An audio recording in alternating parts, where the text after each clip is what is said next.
महाराष्ट्राच्या राजकारणात सध्या पडद्यामागे अशा काही हालचाली सुरू आहेत ना, ज्याची साधी कुणकुणही विरोधकांना लागत नाहीये. सचिन अहिरे यांच्या धक्क्यानंतर आता विरोधकांना आणखी एक मोठा झटका बसलाय. होय, अपक्ष आमदार किरण सरनाईक यांनी थेट मुख्यमंत्री एकनाथ शिंदे यांच्या शिवसेनेत प्रवेश केलाय आणि पक्षाचं सहयोगी सदस्यत्व स्वीकारलंय. हा फक्त एक प्रवेश नाहीये, तर हा पश्चिम विदर्भातील राजकारणाचा अख्खा पत्त्यांचा बंगला बदलणारा गेम आहे. हा गेम नेमका काय आहे, तर किरण सरनाईक नेमके आहेत कोण आणि त्यांच्या येण्याने एकनाथ शिंदेना काय फायदा होणार आहे. किरण सरनाईक हे अमरावती, अकोला, बुलढाणा, वाशिम या शिक्षक मतदारसंघातून अपक्ष आमदार म्हणून निवडून आलेत. म्हणजे संपूर्ण पश्चिम विदर्भातील शिक्षकांवर आणि सुशिक्षित मतदारांवर त्यांची जबरदस्त पकड आहे.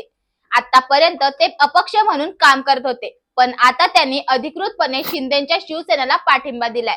याचा अर्थ असा की आगामी निवडणुकांमध्ये किंवा विदर्भातील राजकीय समीकरणांमध्ये मुख्यमंत्री एकनाथ शिंदे यांनी थेट विरोधकांच्या बोलकिल्ल्यात सुरुंग लावलाय. शिंदे साहेबांची ही खेळी विरोधकांना कशी भारी पडणार. मुख्यमंत्री एकनाथ शिंदे यांच्या राजकारणाची एक खासियत आहे, ते समोरच्याला समजायच्या आत गेम क्लोज करतात. काही दिवसांपूर्वीच सचिन अहिरेंनी शिंदेना पाठिंबा दिला आणि ती चर्चा शांत व्हायच्या आतच किरण सरनाईक वर्षा बंगल्यावर हजर झाले. प्रवेशाच्या वेळी स्वतः मुख्यमंत्री एकनाथ शिंदे आणि पक्षाचे इतर प्रमुख नेते उपस्थित होते. त्यांनी सरनाईक यांचं पक्षात मनापासून स्वागत केलं. यावरून एक गोष्ट स्पष्ट होते की महायुती आणि विशेषतः शिंदेची शिवसेना आपली ताकद वाढवण्यासाठी अत्यंत शांतपणे पण तितक्याच आक्रमकपणे एकमेकांना आमदाराला आपल्या गोटात ओढतायत. यामुळे विरोधकांच्या गोटात मात्र कमालीची शांतता आणि अस्वस्थता पसरली आहे. आता पुढे काय होणार, तर पश्चिम विदर्भ हा नेहमीच राजकारणाचा मुख्य केंद्रबिंदू राहिला आहे. तिथे महाविकास आघाडी आणि विशेषतः उद्धव ठाकरेंची शिवसेना स्वतःला मजबूत करण्याचा प्रयत्न करत असतात. उद्धव ठाकरेंची शिवसेना स्वतःला मजबूत करण्याचा प्रयत्न करत असतानाच किरण सरनाईक यांच्यासारखा मोठा चेहरा शिंदेच्या बाजूने उभा राहतो. हा खूप मोठा सॅटबॅक आहे. शिक्षक मतदारसंघांचे आमदार असल्यामुळे सरनाईक यांच्याकडे सुशिक्षित आणि मध्यवर्गीय मतदारांची मोठी फळी आहे.